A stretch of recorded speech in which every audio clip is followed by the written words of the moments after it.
양주 옥정 물류창고 건립 계획을 취소해달라는 지역 주민들의 요구가 다시 불붙고 있습니다. 하지만 양주시는 이미 건립 허가가 난 만큼 취소는 어렵다는 입장입니다. 의정부시가 재정 부담 문제로 GTX 환승센터 건립 계획을 원점에서 재검토하기로 했습니다. 의정부시가 부담해야 할 사업비가 300억 원 가까이 늘어났기 때문입니다. 동두천 옛 성병관리소가 관광자원으로 가치가 있음을 인정받았습니다. 성병관리소의 역사문화공원 조성 제안이 경기도에서 주관한 정책 제안 프로그램에서 우수상을 받았습니다. 양주시가 국회에 가까운 곳에 사무소를 설치합니다. 양주 테크노밸리 조성 등 지역 주요 사업에 대한 적극적인 지원을 요청하기 위해서입니다.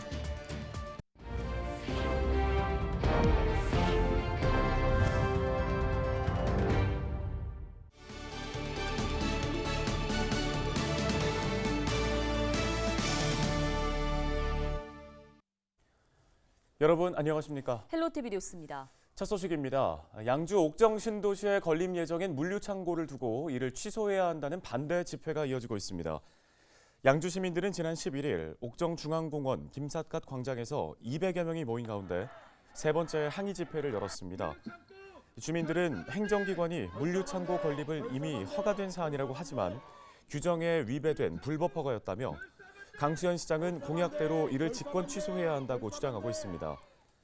이날 주민들은 물류창고 결사 반대를 외치며 불법 허가에 대해 설명하라고 목소리를 높였고 직권 취소가 될 때까지 단체 행동을 이어나갈 방침을 밝혔습니다. 네, 앞서 전해드린 것처럼 양주 물류창고 철회 이슈가 재점화되는 분위기입니다. 관련 내용 취재기자와 함께 조금 더 자세하게 이야기 나눠보도록 하겠습니다. 김신혜 기자가 스튜디오에 나와 있습니다. 자, 어서 오십시오. 양주 옥정 신도시에 건립 예정인 물류창고 이슈가 사실 전 양주시장 재임 시절부터 제기된 꽤 오래된 지역의 사안이잖아요. 네. 어떤 내용인지부터 먼저 간략하게 정리를 하고 시작할까요? 네, 우선 이 물류창고 건립 허가가 난 게 지난 2021년 9월이었습니다. 위치는 양주 옥정 신도시 안에 있는 도시지원시설 부지였는데요. 인구가 밀집되어 있는 신도시 지역에 물류창고가 들어선다라는 소식이 전해지자 이 주민들은 조망권 침해라든지 아니면 교통체증 이런 이유로 반발을 해왔습니다. 네.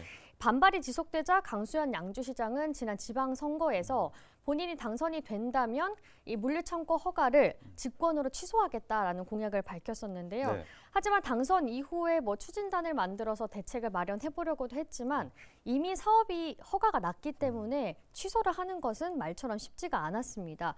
그래서 이 건으로 강 시장이 감사원으로부터 엄중주의 처분까지 받았고요.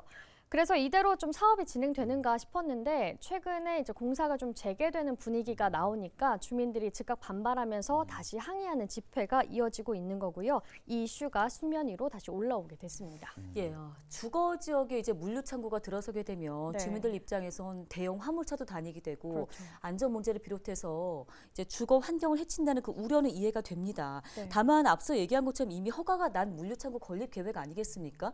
저희 앞서 기사에서 살펴봤지만 불법 허가에 대해서 설명을 하라 이런 표현이 있었어요. 이건 어떤 얘기인가요?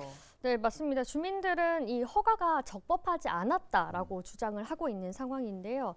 이 사업 허가를 받으려면 해당 사업이 주변 환경에 어떤 영향을 미치는지 조사를 하고 만약에 유해 요소가 있다면 그걸 없애거나 아니면 저감하는 대책을 마련하는 환경 영향 평가를 받아야 하는데요. 네.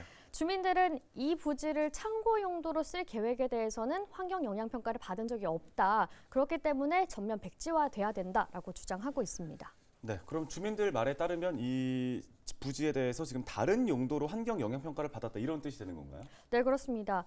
이 신도시 개발 계획이 세워졌던 당시 2007년에 이 신도시 전체 토지 이용 계획에 대해서 이 환경 영향 평가가 진행이 됐었는데요. 네. 준비한 자료 보면서 좀 더 설명드리겠습니다.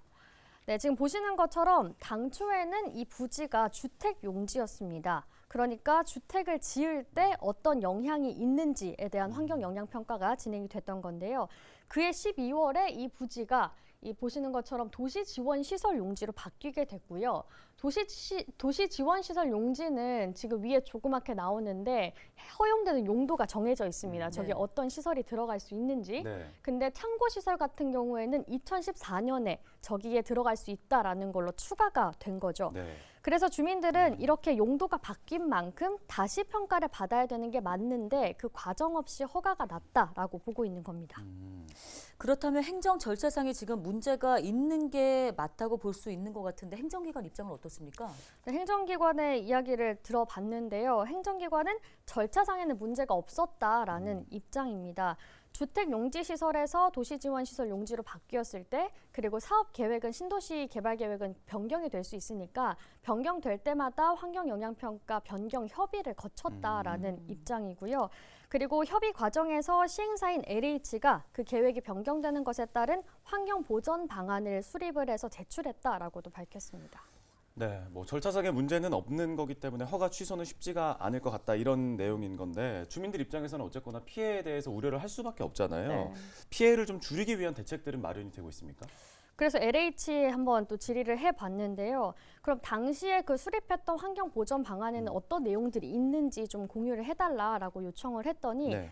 자료 보존 기한인 5년이 지나서 그 자료를 좀 찾기가 어렵다라는 입장을 전했고요. 양주시에 또 물어봤더니 지금 주민들이 요구하는 건 이 건립 허가를 전면 취소해달라라는 것이기 때문에 이 시설이 들어선 이후에 어떤 문제가 발생하고 또 그에 대한 저감 대책을 마련해달라라는 그 논의를 지금 하기가 좀 쉽지 않은 상황이다라고 하면서 만약에 주민들이 그 물류창고가 들어오는 걸 좀 받아들인다면 그 이후에 적극적으로 좀 대책을 마련해보겠다 이런 입장을 전했습니다. 네, 양쪽의 입장이 좀 팽팽한 것 같은데요. 어떻게 좀 해결이 될지 계속해서 지켜봐야 될 것 같습니다. 오늘 얘기는 여기까지 듣겠습니다. 김신혜 기자였습니다. 수고하셨습니다.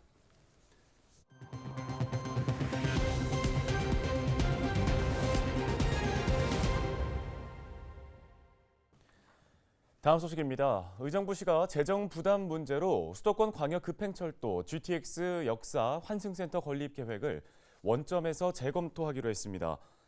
지난해 상반기 국비와 도비 지원 비율이 크게 줄면서 시가 부담해야 할 사업비가 300억 원 가까이 늘었기 때문인데요.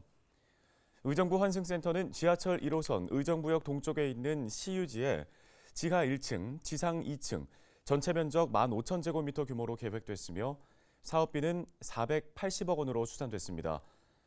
하지만 국비 지원과 경기 도비 지원 감소와 인건비, 자재비 증가 등으로 전체 예상 사업비도 620억 원으로 늘었고 시가 부담해야 할 사업비는 237억 원에서 522억 원으로 285억 원 가까이 증가했습니다. 결국 시는 기존 계획을 원점에서 재검토하기로 했습니다. 동두천 옛 성병관리소의 역사성이 관광 자원으로서 가치가 있음을 인정받았습니다.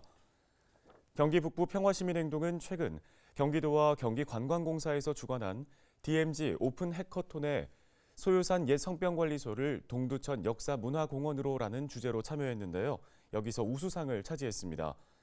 DMZ 오픈 해커톤은 DMZ 오픈 페스티벌의 포럼 가운데 하나로 시민들이 경기도의 정책을 제안하는 행사였는데요. 발표에 나섰던 최희신 활동가는 대한민국과 전 세계에 유일하게 남아있는 성병관리소는 우리나라 현대사를 보여주는 현장으로 보존의 가치가 매우 높다며 동두천만이 가지고 있는 고유한 역사와 특별함을 이용한다면 다양한 문화예술 사업으로 지역 경제의 선순환 구조에 이바지할 수 있다고 강조했습니다. 김대용 평화행동 대표는 이번 수상은 옛 성병관리소 건물의 보존 가치가 크다고 심사위원들이 인정한 것이라며 경기도가 이를 바탕으로 옛 성병관리소 보호를 위한 행정 지원에 나설 수 있다고 설명했습니다.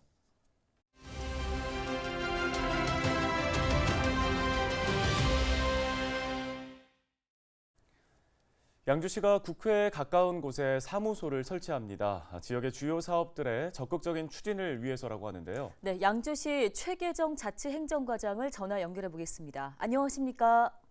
안녕하세요. 양주시청 자치행정과장 최기정입니다. 예, 양주시가 여의도 국회 인근에 대외 협력 사무소를 설치합니다. 양주시 서울 진출 좀 목적이 있을 것 같은데요. 설명해 주실까요? 현재 우리 시는 테크노밸리, 은남 일반 산업단지 등이 본격적으로 조성되고 각종 광역 철도 및 도로 등이 구축되고 있는 상황입니다. 국도비 확보와 대기업을 포함한 우량 기업 유치가 반드시 이루어져야 하는 시기라고 판단되어 여의도에 대외 협력 사무소를 설치 추진하게 되었습니다. 네, 그런데 설치까지는 우여곡절이 많았다고 알고 있습니다. 시의회가 시책 추진 사업과 선거용 공약은 구분해야 한다면서 예산을 거부해 제동에 걸린 바 있었는데요. 시의회는 어떻게 설득하셨습니까? 시의회와 대협력사무소 설치에 따른 실효성에 대해 이견은 있었으나 지금 현재 시점이 우리시가 2035년 인구 50만의 경기 북부 중심 도시로 나아가는 최적의 시기임을 강조하는 등 시의회와 대협력사무소의 설치 필요성과 구체적인 역할을 제시 등 수차례의 설득과 협의 과정을 통해 시의회의 이해를 구하고 예산을 반영할 수 있었습니다. 네, 서울 사무소 계약 기간이 2025년 11월까지입니다. 그동안에 이제 괄목할 만한 성과를 내는 게 중요할 텐데요. 좀 각오한 말씀 들어보겠습니다. 국도비 확보와 기업 유치에 있어서 해당 분야의 전문 인력 채용을 통해 지역 현안 해결, 국도비 확보, 기업 투자 유치 등 시정 발전의 핵심적인 역할을 통해 시민 모두가 납득할 만한 가시적 성과를 창출하도록 할 것입니다. 시민 여러분께서도 양주시 대외협력사무소가 성공적으로 운영될 수 있도록 많은 관심 부탁드리겠습니다. 네, 알겠습니다. 말씀 여기까지 듣겠습니다. 양주시 최계정 자치행정과장이었습니다. 다음 소식입니다. 양주시에서 실종 신고된 50대 여성이 한 섬유 공장에서 원단 더미에 깔려 숨진 채 발견됐습니다. 포천경찰서에 따르면 지난 11일 오후 8시쯤 포천 소울지구대에 한 남성이 방문해 아내가 집에 안 들어오고 연락도 안 된다며 실종 신고를 했습니다. 경찰은 휴대전화 위치 추적을 통해 중국 국적 50대 여성 A씨를 추적한 결과 12일 오전 2시 15분쯤 양주시 회암동의 한 섬유공장 원단 보관 창고에서 원단 더미에 깔린 A씨를 발견했습니다. 경찰은 A씨에 대한 부검을 진행하고 정확한 사인과 사건 경위를 파악하고 있습니다.